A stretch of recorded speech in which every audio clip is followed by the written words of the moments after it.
Bismillahirrahmanirrahim. Assalamualaikum warahmatullahi wabarakatuh. Alhamdulillahilladzi nahmaduhu wa nasta'inuhu wa nastahdihi wa natubu ilaihi wa na'udzu billahi min shururi anfusina wa min sayyiati a'malina.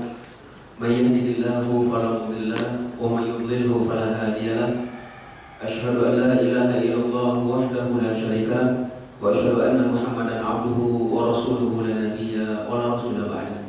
Fa inna asdaqal hadits kitabullah wa khairul hadi hadi Muhammadin sallallahu alaihi wasallam wa syarrul umuri muhdatsatuha fa inna kulla muhdatsatin bid'ah wa kullu bid'atin dhalalah wa kullu dhalalatin finnar wa ba'd. Hadirin yang dimuliakan Allah Subhanahu wa taala, bersyukur kepada Allah di mana Allah Subhanahu wa taala senantiasa mencurahkan karunia dan nikmatnya kepada kita.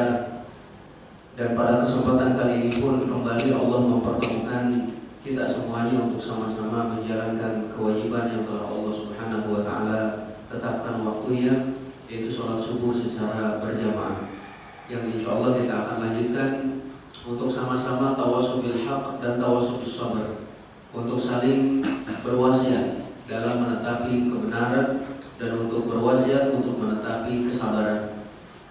Tentu hal ini kita laksanakan agar terbebas dan terhindar dari kerugian, bukan hanya rugi dunia, akan tetapi yang lebih kita khawatirkan adalah kerugian di akhirat. Hadirin yang dirahmati Allah Subhanahu wa taala, kita akan melanjutkan pembahasan fikih sirah nabawiyah, di mana tahun lalu kita sudah menyampaikan tentang bagaimana orang-orang kafir berusaha untuk menghentikan dakwah Rasulullah Shallallahu Alaihi Wasallam, baik itu dengan celaan, cemoohan, cacian, makian, ataupun juga sampai dengan gangguan fisik yang diderita oleh para sahabat radhiyallahu anhum ajma'in. Alhamdulillah, maka dari sini pun kita mendapatkan pelajaran yang sangat istimewa, yaitu agar kita memuliakan para sahabat, menghormati mereka, dan jangan sampai kita membicarakan mereka kecuali dengan kebaikan, karena Islam disampaikan kepada kita melalui para sahabat. Jikalau para sahabat tidak menyampaikannya, tentu tidak akan sampai kepada kita. Kalau mereka tidak berkorban harta, jiwa, bahkan sampai nyawa, maka tidak akan sekali lagi tersebar Islam ini sampai ke Nusantara, yaitu Indonesia. Hal ini juga disebutkan oleh sebagian para ulama bahwa siapa yang mencela para sahabat, maka ketahuilah bahwa mereka adalah zindik. Zindik itu kakaknya munafik. Ya, naudzubillahi. Orang munafik berada di dalam keramnya neraka, itulah mereka juga. Naudzubillahi. Ya. Kita akan melanjutkan pembahasan kali ini adalah tentang rumah Al-Arqam, yaitu Darul Arqam. Jadi Rasulullah Shallallahu Alaihi Wasallam ketika melaksanakan dakwah secara sembunyi-sembunyi, yang dipilih oleh beliau adalah rumah Al-Arqam. Akan tetapi sampai saat ini, wallahu a'lam bishawab, nama asli daripada Al-Arqam tidak diketahui. Itu menunjukkan bahwa Islam juga mengajarkan sifat kitman dalam beberapa hal. Maksudnya Bapak sekalian, bukan untuk menyembunyikan ilmu, menyembunyikan apa, bukan. Akan tetapi tidak setiap orang berhak untuk dikabarkan segala hal. Jadi ada beberapa hal yang memang harus kita simpan, jangan disampaikan kepada orang-orang tertentu contohnya, karena barangkali orang itu belum siap, atau bisa jadi kalau orang itu tahu malah merusak. Ya, intinya kitman pun diajarkan di dalam Islam sebagai salah satu bentuk siasat. Termasuk siasat dakwah pun adalah memilih satu tempat yang tempat itu tidak dikenal oleh orang-orang, bahkan orang-orang mengira tidak mungkin ada aktivitas dakwah di dalamnya. Itulah Darul Arqam, rumah Al-Arqam. Alhamdulillah wa iyyakum. Jadi setelah penganut Islam semakin banyak dan kemudian perlu mengambil sebuah tempat sebagai ajang pertemuan gitu, Allah bersama Rasulullah SAW tentunya, maka Rasulullah SAW memutuskan bahwa rumah Al-Arqam ibni Abil Arqam Al-Makhzumi sebagai markas dakwah, pusat berkumpulnya para sahabat untuk menimba ilmu. Dan para sahabat itu apa sekalian, ketika mereka contohnya berdua bersaudara, mereka bergantian datang kepada Rasulullah SAW. Terkadang saudaranya yang datang, maka orang ini menggembala kambing dan bekerja. Ketika saudaranya pulang, maka saudaranya itu akan bertanya apa yang disampaikan oleh Rasulullah SAW. Esok harinya yang tadi bekerja berangkat menghadapi ataupun menghadap Rasulullah SAW untuk belajar. Dan ketika pulang sama, tukeran ilmu. Nah begitu juga dengan kita. Kalau contohnya saat ini kita hadir, sedangkan teman kita ada yang tidak hadir, nah coba disampaikan. Disampaikan bahwa pada pertemuan kali ini kita membahas tentang Darul Arqam contohnya. Dan rumah Al-Arqam ini Bapak sekalian terletak di atas bukit Sofa. Bapak-bapak yang pernah haji, pernah umroh, nah dulu rumah itu di sana. Di mana Allah pintu bagian belakangnya bisa dimasuki oleh orang-orang tanpa kelihatan oleh manusia. Ada pintu di bawahnya itu oleh Allah. Nah di sanalah Rasulullah SAW bermarkas dan untuk mendidik para sahabat radhiyallahu anhum di masa-masa awal kenabiannya. Dan hal ini dipilih oleh Rasulullah pada tahun kelima kenabian. Saya jadi teringat dengan kisah masuk Islamnya Umar bin Khattab. Sebelumnya kita pernah menyampaikan bahwa Umar adalah orang yang sangat tegas, orang yang sangat keras. Ternyata sifat beliau seperti itu didapatkan dari pendidikan ayahnya. Masa kecil Umar bin Khattab dipaksa atau diperintahkan oleh ayahnya untuk menggembala unta, bukan menggembala kambing, menggembala unta. Dan jika Umar bin Khattab pada waktu itu malas-malasan, maka dipukulnya oleh ayahnya itu dengan pendidikan yang keras, sehingga menjadilah watak bagi beliau pada waktu itu. Nah juga sebelum disampaikan, akan berbeda watak seseorang yang terbiasa berinteraksi dengan unta dengan orang yang senantiasa berinteraksi dengan kambing. Iya beda.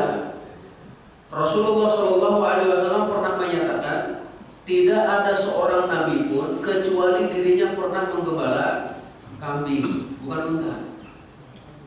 Ketika ditanya, ya Rasulullah, apakah engkau juga menggembala kambing? Kata Rasulullah, saya juga menggembala kambing pada waktu di Mekah untuk mendapatkan beberapa kepingan dinar. Waktu beliau diurus oleh pamannya yaitu Abu Thalib, dan Abu Thalib, mohon maaf kalau dari sisi ekonomi menengah ke bawah, maka Rasulullah SAW pun ikut membantu bagaimana bisa menghasilkan uang, yaitu adalah dengan menggembala kambing. Orang yang terbiasa berinteraksi dengan kambing ataupun menggembala kambing akan memiliki sifat tenang, itu sakinah. Kemudian juga punya sikap tanggung jawab.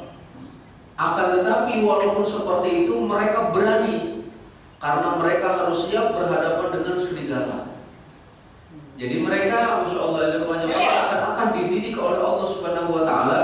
Sebelum engkau mengurus manusia, uruslah kambing ini dulu. Masya Allah ya, dan kita pun barangkali bisa membedakan di antara kita Bapak sekalian yang suka menggembala kambing atau memelihara kambing lah, itu contohnya kalaupun nggak menggembala. Saya yakin sifatnya itu ada tenangnya, ada kasih sayangnya, ada tanggung jawabnya. Tapi kalau yang berinteraksi dengan unta, coba aja lihat, bedakan. Keras kotaknya itu. Nah, Umar bin Khattab ketika belum masuk Islam, beliau membunuh pedang, kemudian menyatakan di mana Muhammad? Karena pada waktu itu orang-orang Quraisy mereka berkumpul di Darun Nadwa, menyatakan siapa yang berani membunuh Muhammad SAW.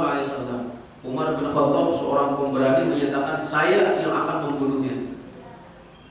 Bapak sekalian, sebagai tambahannya, Umar bin Khattab terkenal dengan kecerdasannya juga pada waktu jahiliyah itu. Kalau ada dua kelompok, contohnya adalah kelompok di luar Quraisy mencela Quraisy dengan syair-syairnya, maka yang diutus oleh orang-orang Quraisy adalah Umar bin Khattab. Cerdas beliau, ada kewajah Allah. Begitu juga terkenal ketangkasannya, pemberani beliau itu. Dan beliau adalah orang yang kita katakan cinta adat istiadat sebelum masuk Islam. Sampai beliau menyatakan, saya tidak ingin ada keyakinan lain yang merubah keyakinan bangsa Arab. Sehingga ketika muncul Islam, beliau menyatakan ini yang dikhawatirkan merubah kebiasaan orang Arab. Maka beliau siap-siap untuk memeranginya. Singkat cerita, tadi menghunus pedang menyatakan di mana Muhammad. Beliau pergi, dan kalau pedang beliau sudah terhunus, ya minimal ada darah lah yang tercecer itu. Akan tapi di pertengahan jalan dihadang oleh sahabat yang lain yang menyatakan, "Dah kemana engkau wahai Umar? Saya mau membunuh Rasulullah." Gitu ya, dan kemudian kata sahabat tersebut, "Adik iparmu, adik kandungmu itu sudah masuk Islam. Ngapain jauh-jauh itu nyari-nyari Nabi Muhammad SAW? Keluargamu dulu urus." Pulang, kemudian, dan saya ringkas karena nanti insya Allah ada cerita di kedepannya. Ringkas cerita itu, kemudian beliau tersentuh untuk masuk Islam dan bertanya, di manakah Muhammad SAW? Orang-orang gak berani memberitahukannya itu. Tapi kemudian, saya ini beritikad baik, kata Umar bin Khattab. Akhirnya disebutkanlah bahwa Rasulullah SAW di Darul Arqam. Itu Masya Allah. Di manakah Darul Arqam itu? Disebutkan di Bukit Sofa. Silakan kau naik ke Bukit Sofa. Dan bahkan pada waktu itu beliau memang diantar oleh sahabat yang lain. Kemudian datang melalui pintu ini, mengetuk pintu. Cara mengetuk pintunya aja beda, gitu ya. Kalau kita mungkin permisi, gitu ya, belum mengucapkan salam. Orang-orang yang ada di dalam rumah Darul Arqam takut. Umar datang katanya ini. Umar tahu tempat kita nih, tempat kumpul kita. Di dalamnya juga ada Hamzah sebagai singa padang pasir. Tidak ada yang berani membuka pintu. Kata Hamzah, buka pintu itu. Kalaupun Umar bin Khattab mau melakukan sesuatu yang mendatangkan kemadharatan, kita bunuh di sini, kata beliau. Tapi saya berharap, kata Hamzah, beliau datang ke sini justru untuk masuk Islam. Ternyata benar dibukakan pintunya, dan bertanyalah beliau di manakah Muhammad SAW, ditujukan. Kemudian Rasulullah SAW pun duduk di sampingnya, kemudian memegang dadanya Umar bin Khattab, gitu ya. Ada apa engkau datang kemari wahai Ibnu Khattab? Maka disampaikanlah, saya datang kemari ingin masuk Islam. Rasulullah SAW pada waktu itu beliau bertakbir, Allahu Akbar, kata beliau. Para sahabat pun bertakbir, Allahu Akbar. Masya Allah. Beliau mengucapkan syahadatain, kemudian Rasulullah bertakbir dan para sahabat pun bertakbir sampai kedengaran takbirnya itu keluar dari Bukit Sofa ke Ka'bah. Itu kan tidak terlalu jauh ya, sampai kedengaran itu oleh semacam Allah. Maka semenjak itu, kata Abdullah bin Mas'ud, Islam menjadi kuat. Semenjak Umar bin Khattab masuk Islam, Islam senantiasa dalam keadaan yang kuat. Masya Allah. Itulah dengan Umar bin Khattab. Ini salah satu cuplikan dari kisah Darul Arqam, ya, rumah Al-Arqam. Kita ambil pelajaran Bapak sekalian dari kisah ini, dan memang sengaja ataupun dalam buku ini tidak dipaparkan secara detail, karena kalau Bapak-bapak mau menyampaikan, mau mengetahui cerita lengkapnya, bukan dalam buku ini. Jadi kalau di sini hanya mengambil pelajaran-pelajarannya, fikihnya, gitu ya. Bisa dibuka di dalam kitab Sirah Nabawiyah Ibnu Hisham, atau nanti tambahannya dalam Ar-Rahiqul Maktum, contohnya Syekh Safiyur Rahman Al-Mubarakfuri, atau juga di dalam sirah-sirah yang lainnya. Pelajaran yang pertama, pentingnya sholat berjamaah di masjid, karena sangat jauh pantau di sini perpautannya antara sholat sendirian di rumah dan sholat bersama umat Islam. Nah, ini al-ikhwah tentu mengajarkan kepada kita dengan sholat berjamaah untuk berinteraksi sosial. Kemudian juga kita akan mengetahui bagaimana keadaan kaum muslimin. Kita akan bertukar pikiran, ya, saling memberikan ide dan masukan. Berbeda dengan orang yang selalu menyendiri. Bagaimana wanita sholat berjamaah? Boleh. Jadi tidak dilarang wanita untuk sholat berjamaah, walau juga adalah rumah adalah tempat yang paling baik. Berarti ya, Rasulullah SAW menyatakan la tamna'u ima'akum ataupun ima Allah masajid Allah. Janganlah kalian melarang hamba-hamba Allah yang perempuan untuk datang ke masjid. Nah, barakallahu fikum itu secara umumnya. Dan kemudian Bapak sekalian, rata-rata ataupun kebanyakan ajaran Islam memerintahkan kepada pemeluknya untuk berjamaah. Dan banyak perbuatan di dalam agama Islam tidak bisa dikerjakan sendirian. Tidak mungkin bisa dikerjakan sendirian. Jihad, masa jihad mau sendirian ya? Kemudian juga termasuk bangun masjid aja sendirian kan susah Bapak sekalian ya. Jadi kebanyakan syariat Islam dikerjakan secara berjamaah. Yang kemudian juga Bapak sekalian yang dimuliakan Allah Subhanahu wa taala, kita banyak mendapatkan hadis yang menyatakan bahwa sholat berjamaah lebih baik daripada sholat sendirian dengan 27 derajat atau dalam riwayat lain 25 derajat. Hal itu karena orang yang akan sholat berjamaah Bapak sekalian, beliau sudah bersiap-siap berwudu dari rumah, memperbaiki wudunya, kemudian beliau melangkahkan kaki menuju masjid. Tidak ada yang ditujunya dan tidak ada yang diniatkannya kecuali untuk sholat di masjid. Setelah datang di masjid, beliau segera sholat.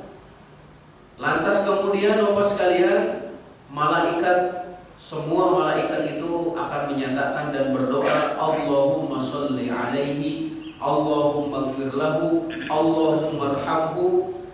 Masya Allah. Jadi ya Allah, sholawatlah kepadanya, pujilah orang tersebut. Ya Allah, ampunilah dia. Ya Allah, rahmatilah dia.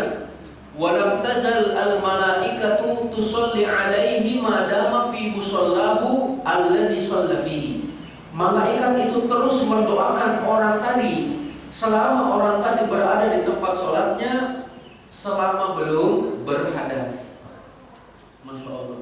Dan selama orang itu menunggu waktu sholat, dihitung pahala sholat. Masya Allah. Ditambah lagi, tidaklah dia melangkahkan kaki menuju masjid kecuali satu langkahnya itu mengangkat derajat dan menghapuskan dosa. Bapak-bapak, ada yang dari rumahnya 100 langkah, berarti 100 derajat diangkat, 100 dosa diampuni. Masya Allah. Saya nggak melangkah, katanya pakai motor, lebih banyak lagi pahalanya, insya Allah. Ya, karena harus beli motornya dulu ya, beli bensinnya dulu, Masya Allah. Banyak lah insya Allah pahalanya, masing-masing dapat pahalanya. Barakallahu fikum. Naik sepeda juga sama. Kalau ada yang naik pesawat terbang, Masya Allah, ada semuanya. Iya, itulah masing-masing mendapatkan pahala. Dan banyaklah keistimewaan sholat berjamaah yang nampaknya kita tidak sampaikan pada kesempatan kali ini karena kita fokus dalam masalah fikih sirah nabawiyah. Saya baca di sini, bisa saja Rasulullah SAW membiarkan para sahabatnya menunaikan ibadah dengan sendiri-sendiri, tetapi hal itu tidak akan mempengaruhi tegaknya masyarakat Islam yang integral. Dan perhatian Rasulullah SAW dalam masalah tersebut menunjukkan wajibnya sholat berjamaah di masjid bersama umat Islam. Kita harus punya rasa persaudaraan itu sekalian. Kata dia, perlu kita untuk terus bergaul, berinteraksi dengan masyarakat, dan tempat yang paling baik untuk melakukan hal itu adalah masjid. Masya Allah, alhamdulillah masjid semakin ramai, masjid semakin makmur. Mudah-mudahan menunjukkan tanda kebangkitan Islam yang insya Allah di akhir-akhir ini. Yang kedua pelajarannya, pentingnya memiliki sahabat yang baik dalam kehidupan seorang muslim, karena sahabat itu akan mempengaruhinya. Dalam sebuah riwayat dinyatakan anil mar'i la tasal wasal qarinahu. Jadi terhadap seseorang jangan langsung kau tanyakan bagaimana dia, akan tetapi tanyakan siapakah temannya. Fa innal qarin bil muqaran taqtadi, karena orang ataupun teman dengan temannya itu pasti akan saling mempengaruhi, akan saling mengikuti. Kalau kita temannya orang baik, maka insya Allah akan jadi baik. Kalau temannya buruk, maka insya Allah akan buruk. Dulu ada seorang ulama memberikan permisalan kepada anaknya. Nah, tolong lihat, katanya, ini ada satu sisir pisang, semuanya masih mentah. Diletakkanlah satu pisang yang sudah matang satu, disimpan. Esok harinya dilihat, coba lihat, nah, kemarin pisang ini masih mentah semuanya, diletakkan satu yang sudah matang semuanya, bahkan bisa jadi busuk. Maka kata beliau, bagaimana kalau yang matangnya 10, yang mentahnya 1? Dalam arti kata beliau, kalau engkau bergaul dengan orang buruk, walaupun engkau banyak, yang buruk 1 bisa buruk semuanya. Akan tetapi lalu bagaimana kata beliau, kalau yang buruknya banyak, yang baiknya cuma 1, lebih hancur lagi. Untuk membangun sebuah rumah perlu waktu yang lama. Akan tetapi untuk menghancurkannya, cukup beberapa jam saja, beberapa menit saja sudah hancur. Pentingnya kita memiliki teman yang soleh, teman yang baik dalam kehidupan, karena mereka akan mengingatkan saat kita lupa, mereka akan meluruskan saat kita keliru, mereka akan mengingatkan kita tentang akhirat. Hasan al-Basri menyatakan, ikhwanuna aghla indana min ahlina, bahwa sahabat-sahabat kami, teman-teman kami, lebih kami muliakan, bahkan lebih berharga bagi kami daripada keluarga-keluarga kami. Kenapa? Karena keluarga kami selalu mengingatkan dunia, sedangkan teman-teman kami mengingatkan akhirat. Kalau kita punya teman gak pernah ngingetin akhirat, berarti itu hanya teman yang untuk ngambil kepentingan dunia saja, berarti apa sekalian. Saya ingin menyampaikan gini, jadi pertemanan itu harus diikat dengan iman.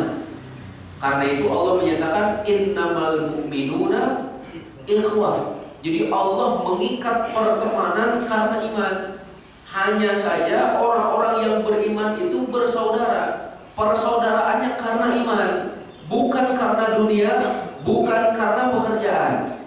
Nah, dan Allah Subhanahu wa taala menyatakan juga dalam surat Ali Imran, wa'tasimu bihablillahi jami'an wa la tafarraqu wadhkuru ni'matallahi 'alaikum id anjakum wadhkuru ni'matallahi 'alaikum id kuntum a'da'a fa'alafa baina qulubikum fa asbahtum bi ni'matihi ikhwana wa kuntum 'ala shafa hufratin minan nar fa anqadhakum minha kadzalika yubayyinullahu lakum ayatihi la'allakum tahtadun. Berpegang teguhlah kalian kepada agama Allah, janganlah kalian bercerai-berai, dan ingatlah, kata Allah, ketika dulunya kalian saling bermusuhan, kemudian Allah melunakkan hati kalian sehingga kalian menjadi bersaudara. Dan waktu itu kalian sudah berada di tepi jurang neraka, namun kemudian Allah menyelamatkan kalian darinya. Begitulah Allah menjelaskan ayat-ayatnya kepada kalian agar kalian mendapatkan hidayah. Allah mengaitkan selamatnya seseorang dari neraka dengan apa? Saudara. Enggak sebelumnya. Masya Allah ya.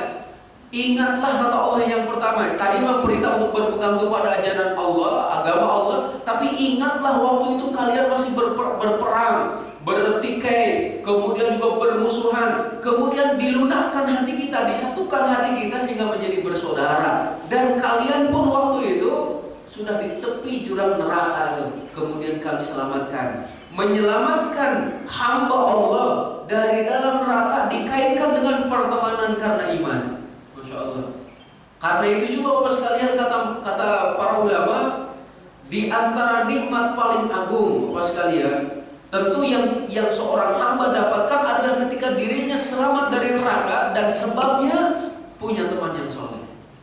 Masya Allah. Termasuk nanti di akhir ayat tadi, untuk mendapatkan hidayah, salah satunya harus punya teman yang soleh. Al-ikhwa azanallahu wa iyyakum. Berapa banyak saudara-saudara kita ternyata mereka terenyuh ataupun tersentuh hatinya setelah melihat bagaimana pergaulan kita dengan sesama kita. Saat bertemu mengucapkan salam, bermuka manis gitu ya, kemudian tersenyum, bahkan ada yang sampai berpelukan itu, Masya Allah. Ini juga yang dirasakan oleh Sumamah bin Usal. Sumamah bin Usal ini panglima perang Quraisy, panglimanya, bukan prajuritnya, panglimanya, memerangi Rasulullah SAW. Allah menakdirkan panglimanya tertawan oleh kaum muslimin. Diikat, kata Rasulullah, ikat orang ini di tiang masjid yang paling depan itu. Diikatlah beliau. Di hari pertama Rasulullah bertanya, bagaimana kabarmu, bagaimana keadaanmu itu, terus kemudian beliau menjawabnya dengan perkataan yang begitu panjang. Rasulullah membiarkan. Hari kedua juga seperti itu, hari ketiga biasa. Kata Rasulullah, wahai sahabat-sahabatku, orang itu lepaskan bebas tanpa syarat gitu ya, udah bebas, silakan suruh pulang tanpa tebusan juga. Ketika dibebaskan, wahai fulan, kamu bebas, kata Rasulullah, silakan pulang. Kata orang Islam, nggak mau pulang. Udah dibebaskan nggak mau pulang, kenapa? Saya mau masuk Islam, kata beliau. Beliau mandi kemudian datang kepada Rasulullah, masuk Islam. Kemudian beliau menyatakan, wallah, demi Allah, kata beliau, dulu tidak ada agama yang paling aku benci selain agamamu. Saat ini tidak ada agama yang paling aku cintai kecuali agamamu, kata beliau. Dulu tidak ada wajah yang paling aku benci kecuali wajahmu. Saat ini wajahmu menjadi wajah yang paling aku cintai, kata beliau. Masya Allah. Dari mana beliau bisa mendapatkan hal itu? 3 hari itu beliau belajar dengan matanya, beliau belajar dengan telinganya, hanya melihat, hanya mendengar. Kaum muslimin saat bertemu, assalamualaikum, berjabat tangan, bermuka manis, Masya Allah. Bukan saling menjelekkan ya, kamu kafir, maksudnya kamu munafik, ataupun juga golongan kamilah yang paling bersih. Enggak, Allah. Itulah yang menyebabkan beliau masuk Islam. Makanya mungkin kalau saat ini ada orang-orang di luar Islam belum mau masuk Islam, mungkin karena tadi ada sebagian orang yang gimana itu sikapnya mungkin masih keras terhadap kaum muslimin, tapi terhadap orang kafir lemah lembut ya, itu terbalik. Ya, barakallahu. Nama Allah wa iyyakum. Jadi kembali lagi bahwasannya pentingnya kita memiliki sahabat yang mulia, sahabat yang baik, sehingga Rasulullah SAW pun menggambarkan perumpamaan sahabat yang soleh dengan sahabat yang buruk itu ibarat seseorang yang bergaul dengan penjual minyak wangi dan yang satunya bergaul dengan pandai besi. Kalau dengan penjual minyak wangi minimal dapat harumnya, atau engkau beli atau dapat hadiah darinya gitu, Masya Allah. Tapi kalau engkau bergaul dengan pandai besi, minimal dapat asapnya aja, itu minimal.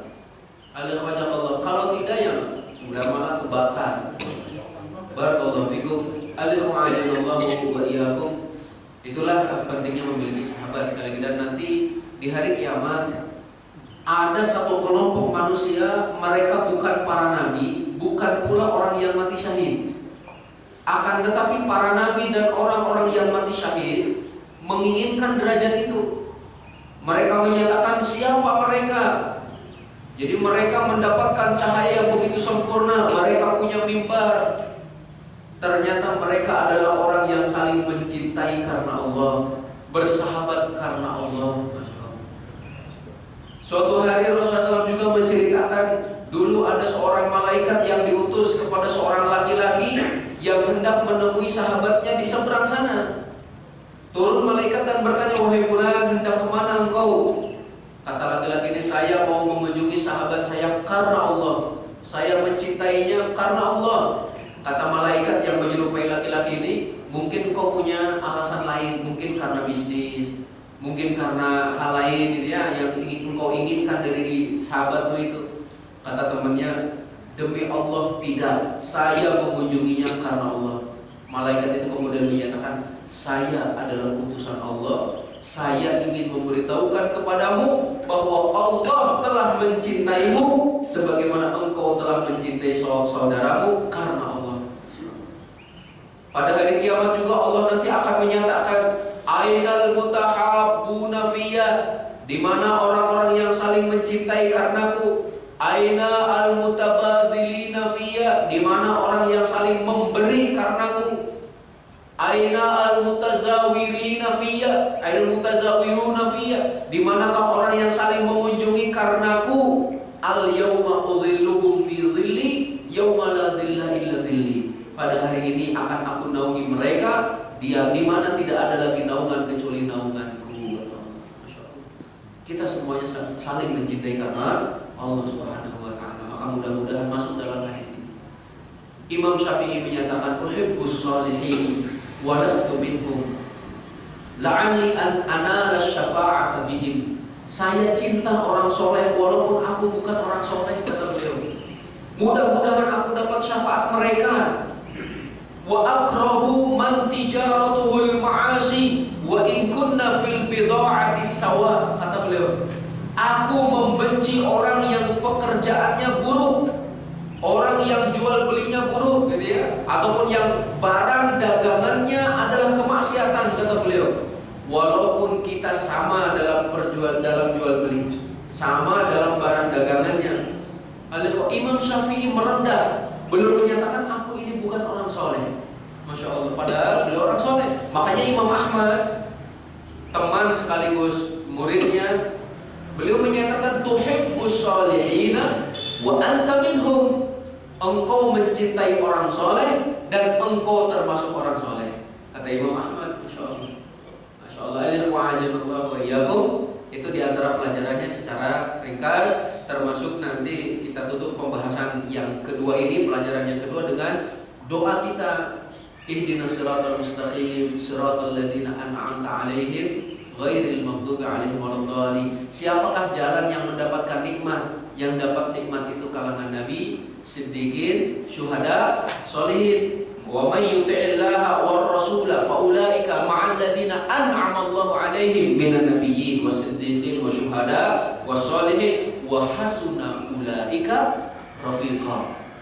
Siapa yang taat kepada Allah, taat kepada Rasul, maka mereka akan dikumpulkan pada hari kiamat bersama para nabi, siddiqin, syuhada dan sholihin, dan mereka adalah sebaik-baik yang dijadikan teman.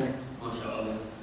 Barakallahu fikum. Pelajaran yang ketiga, sekalian, pentingnya sebuah ikatan dan hubungan yang terus-menerus antara sesama muslim, dan hukumnya akan semakin penting apabila mereka berada di negeri asing dan di kalangan yang tidak mengindahkan aturan Islam. Nah, Allah, tadi sudah sering kita sampaikan pentingnya kita berjamaah. Terlebih kalau di negara-negara asing, negara-negara yang mayoritasnya non muslim, itu penting kita membuat semacam persatuan, ya, persatuan kaum muslimin. Contoh saja, kalau ada di antara warga negara kita yang beragama muslim kemudian bekerja di luar negeri yang mayoritasnya non muslim, untuk makan saja nampaknya agak sulit. Jangan jauh-jauh ke luar negeri namanya, ya. Di daerah kita saja, saya dengar di Bali, saya belum pernah ke sana dan tidak bercita-cita ke sana ini. Tidak ada benak ini pengen ke sana, itu enggak. Di Bali kata yang pernah ke sana, untuk ke masjid aja jauh katanya. Coba kalau teman kita yang sudah jauh dari masjid, gak punya teman sesama muslim, itu bagaimana juga keadaan? Dikhawatirkan itu menjadi terkaman tanda kutip binatang buas. Ya, sebagaimana dalam pembahasan akidah nanti kita akan mendapatkan bahwa salah satu yang menjadikan akidah seseorang menyimpang adalah karena pergaulan. Jauhnya dia dari teman yang soleh. Barakallahu fikum, ya. Kita lanjutkan lagi. Oleh karena itu, kata penulis buku, bagi mereka yang seperti ini wajib mengadakan perkumpulan untuk bisa bekerja sama dalam kebaikan dan agar tetap berada dalam kebenaran, agar ikatan persaudaraan semakin kuat, agar iman yang ada di dalam dada tetap terjaga dan tidak luntur, juga tidak lemah. Hal ini dikarenakan mayoritas masyarakat kafir. Mereka tidak mempedulikan makanannya halal atau haram, kan tidak. Kalau muslim sangat memperhatikan makanan itu, Bapak sekalian. Teman kita yang kemarin diutus ke Mentawai saja, itu di masih negeri kita, Ibu sekalian.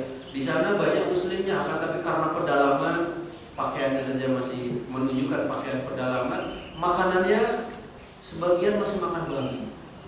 Karena kesulitan mereka itu, Bapak sekalian, ya, kesulitan untuk mendapatkan makanan yang halal. Kalaupun mereka harus naik perahu 1 jam, bayarnya itu ada yang sampai 500.000, cuma 1 jam itu.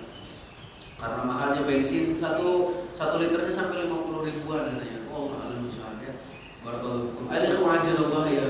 Ini adalah tugas kita sama-sama untuk mengikat hubungan sesama kaum muslimin, bahwa kita bersaudara, kewajiban kita saling mengingatkan. Kita juga adalah karena kita ingin bersama-sama masuk surga, ya, sebagaimana kita di dunia bertemu dalam ketaatan kepada Allah, maka mudah-mudahan nanti di akhirat kita pun bisa saling menyapa, kita pun bisa saling bertanya bagaimana keadaanmu, bagaimana kabarmu, masya Allah ya, karena Allah Subhanahu Wa Taala menyatakan nanti di dalam banyak ayat itu mereka akan bertanya, kemudian mereka bertemu dan saling bertanya, masya Allah. Pertanyaan apa? Fikih yang selanjutnya ataupun pelajaran yang selanjutnya dari sirah yang sebelumnya yang sudah kita sampaikan, pentingnya tarbiyah dan kekompakan yang bersifat kontinu dalam masalah perbaikan dan pengarahan. Karena dalam melakukan perbaikan mesti ada tarbiyah. Rasulullah SAW mendidik para sahabat sampai menjadi generasi yang tidak ada bandingannya. Kalau kita mencari bandingan para sahabat, belum pernah kita mendapatkan yang sama. Bagaimana pendidikan Rasul? Di sini dalam kitab yang lain ada minimal 10 gitu ya, 10 pendidikan Rasul Shallallahu Alaihi Wasallam. Tapi karena waktunya insya Allah nanti saja.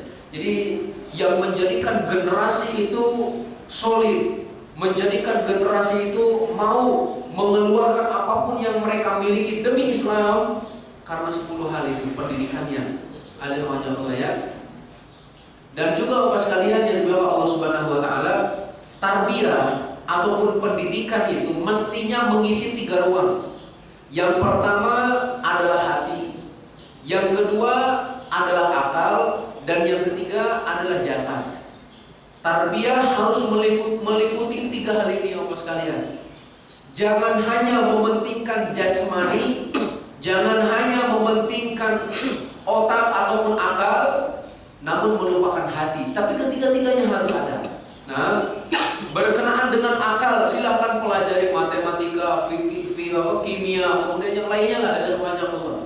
Berkenaan dengan jasmani, silahkan pelajari ilmu-ilmu olahraga, contohnya ada semacam Allah. Dan pokoknya yang bersifat jasmani, kesehatan, kebugaran, itu silahkan pelajari, ada semacam Allah.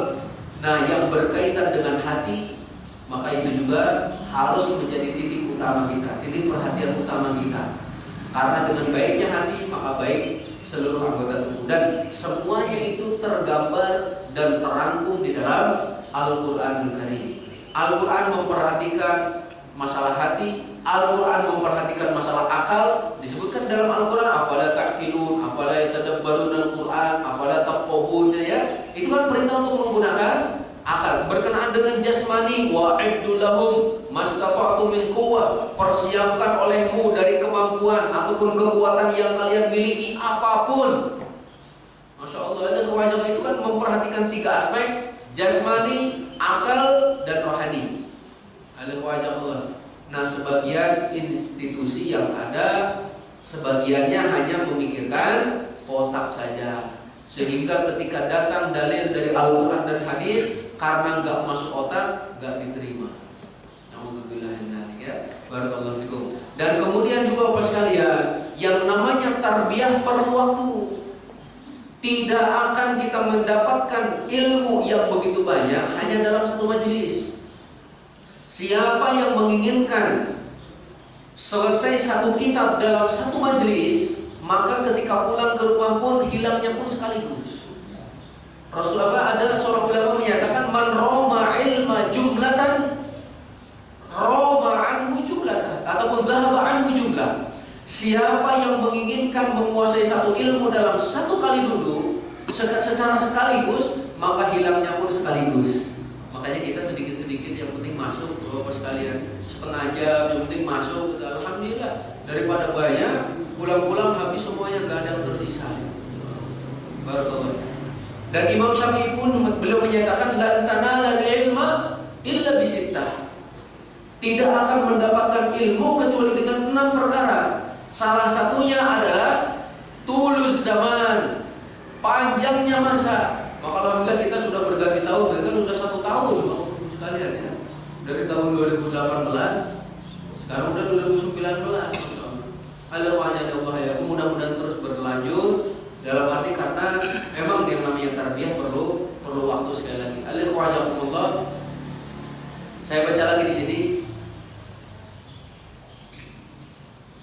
Setiap guru harus bisa memberikan pengajaran kepada murid-muridnya terlebih dengan akhlaknya. Karena Bapak sekalian, mohon maaf, kebanyakan di antara kita belajar dengan mata, bukan belajar dengan telinga.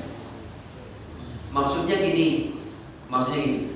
Kita sering mendengar ayat Al-Quran yang dibaca, sering mendengar pengajian, sering. Akan tetapi yang menjadi contoh adalah apa yang dilihat.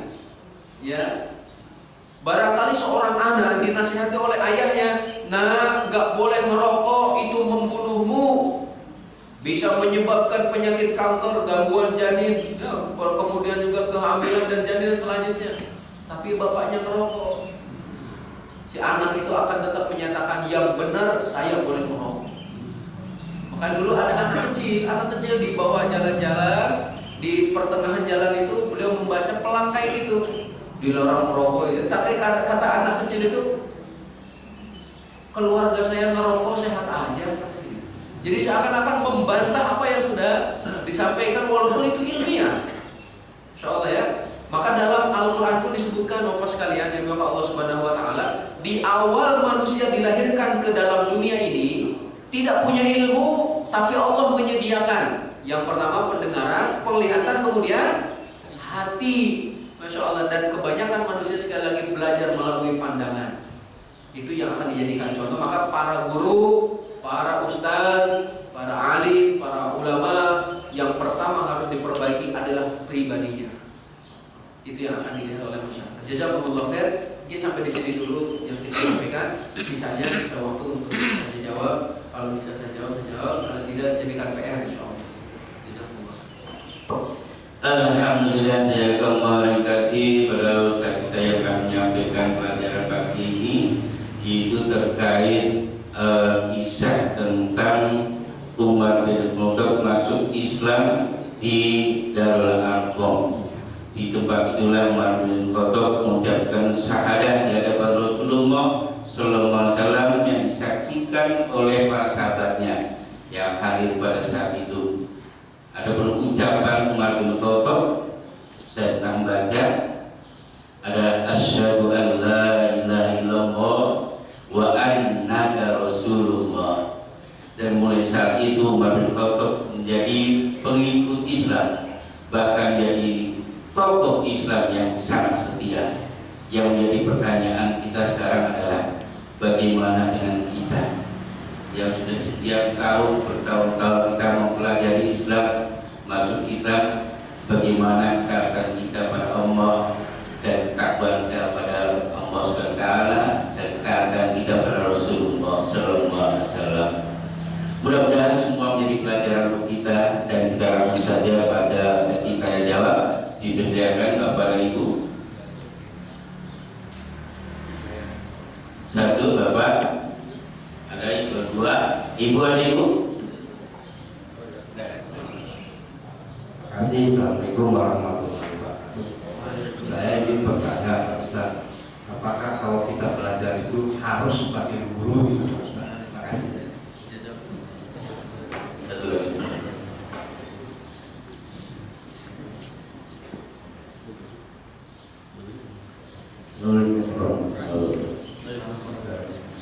Jadi sebetulnya bahwa kita harus dermawan. Kira-kira teman dermawan itu sejauh mana? Apa saja itu bisa kita lakukan? Barakallahu fikum. Hadirin yang dimuliakan Allah Subhanahu wa taala, apakah kita harus punya guru? Maka jawabannya ya. Jawabannya ya. Para ulama menyatakan siapa yang belajar hanya dari kitab, justru kebingungan yang didapatkan lebih banyak daripada ilmunya. Ini pentingnya punya guru. Boleh baca kitab silahkan, akan tetapi harus punya guru. Nanti kalau ada yang nggak paham, tanyakan kepada gurunya. Ya Bapak sekalian, pengalaman saya saja, ketika banyak baca buku, ini contoh saja. Ketika banyak baca buku, kita selesai beberapa kitab gitu Bapak sekalian, merasa pintar sendiri gitu, merasa paling hebat gitu ya. Tapi kemudian ketika belajar bersama para asatidzah, mereka yang ilmunya jauh lebih banyak, ternyata akhlaknya lebih baik dan mereka tidak pernah menganggap kami adalah orang yang paling tahu, contohnya itu tidak. Dan juga Bapak sekalian yang Bapak Allah Subhanahu wa taala, yang lebih penting untuk menghindari kesalahpahaman dalam membaca. Otodidak itu kan baca-baca sendiri itu untuk menghindari kesalahannya seperti itu. Dan juga Bapak sekalian, berapa banyak di antara kita hafal hadis contohnya, ketika datang kepada seorang guru, setoran hafalan, ternyata ada yang keliru harokatnya saja. Itu sangat bermanfaat bagi kita, karena keliru harokat kan merubah makna nantinya.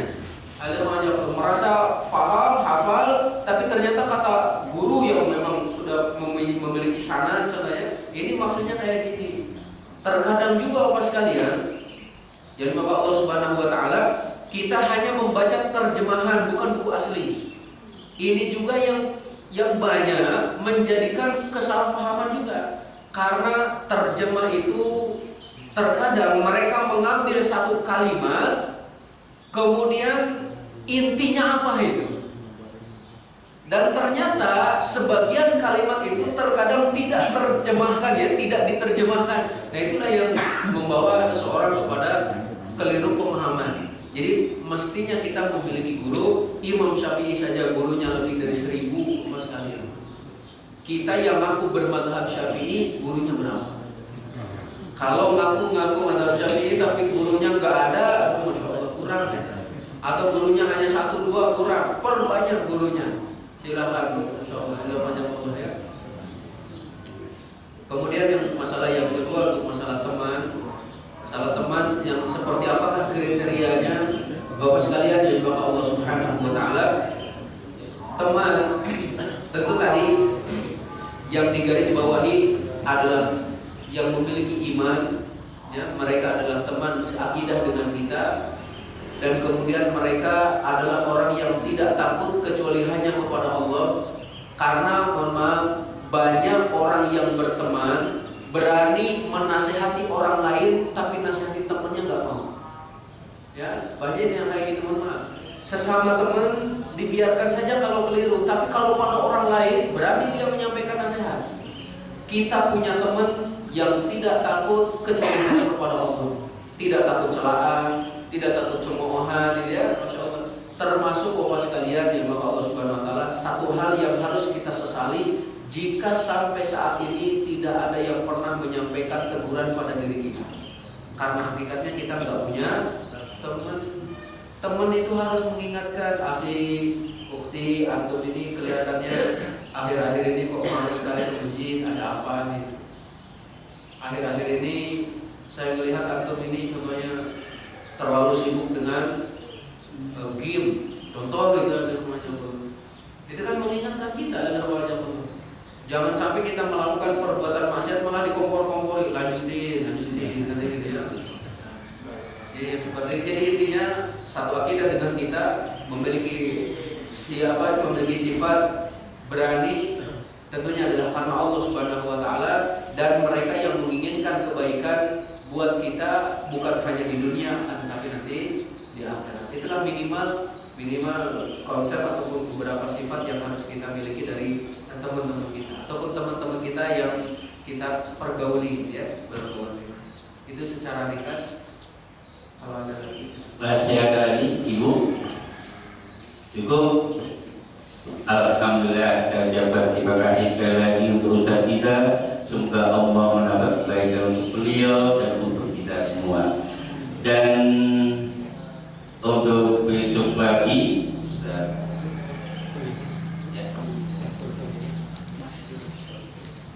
untuk besok pagi insyaallah para Ustaz Mas Guru Sohih ya, mudah-mudahan kita semua diberikan kesehatan dan kesempatan untuk bisa hadir pada acara besok.